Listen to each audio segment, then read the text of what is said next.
I'm Jordan. I had a panic attack in front of my entire team. They all just stared. It was a Tuesday. We were going over quarterly projections. I remember the slide had a bar graph that was mostly red.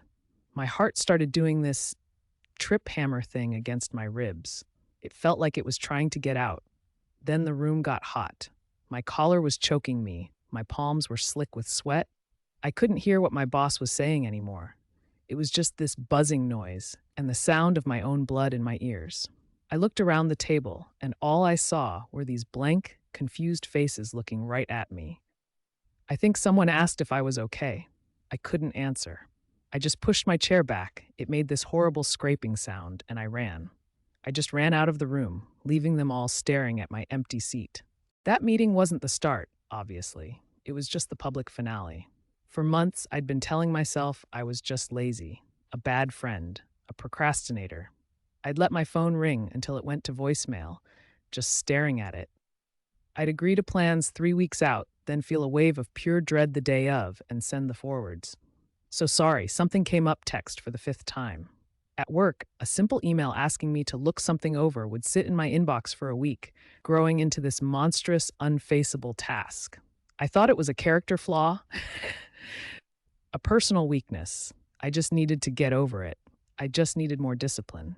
It never occurred to me that laziness probably shouldn't come with a racing heart and the constant, nagging feeling that you're about to be found out as a complete failure. After the meeting incident, I decided I just had to eliminate the triggers. All of them. My logic was flawless. If nothing makes me anxious, I won't be anxious. So my phone went on permanent airplane mode. Phone calls, nope. Texts could be answered a week later. It was fine. Driving gave me anxiety, so I just stopped driving. I told people my car was in the shop for 2 straight months. I started ordering all my groceries. My world shrank until it was just my apartment and the 3 blocks I was willing to walk. I had engineered a life with 0 surprises, 0 potential for stress. It was the most miserable I had ever been. I had successfully avoided every trigger, but I had also successfully avoided human contact, sunlight, and any reason to put on real pants.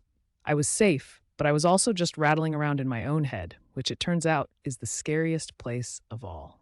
The big shift didn't come from some grand epiphany. It came because I ran out of coffee. That was it. And delivery would take an hour. I swear the thought of leaving my apartment to walk 2 blocks to the cafe felt like preparing for a trip to Mars. But I really wanted coffee, so I broke it down. Step 1, put on pants. Okay, that took 10 minutes. Step 2, find keys. Step 3, just open the front door. I stood there for a full minute, just holding the door open. Then my phone buzzed, a text from my sister. Haven't heard from you. Call me. My first instinct was to throw the phone, but instead, I just did it.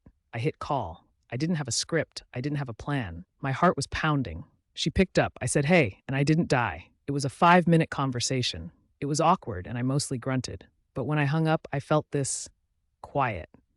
The buzzing was gone for a second. That was it. That was the tiny win. So am I cured? God, no. Not even close. I still sit in meetings, and sometimes I can feel that heat rising in my chest. I still have to talk myself into making phone calls.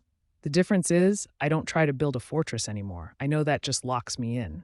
Now I have an escape hatch. Sometimes that's just putting on headphones and walking around the block for 5 minutes.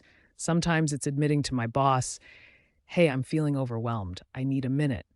And sometimes it's just telling myself that doing one thing, answering one email, making one call, is enough for today. The old me saw anxiety as an enemy to be defeated. Now it's just a really annoying roommate. I'm still a mess for sure. But now I'm a mess who's learning how to live with the noise instead of just hiding from it. If you've ever felt that tightness in your chest, or you're there right now, you're not alone. Drop a comment. I actually read them. And if you want more stories about just trying to figure it all out, hit subscribe. We're all a mess here. It's fine.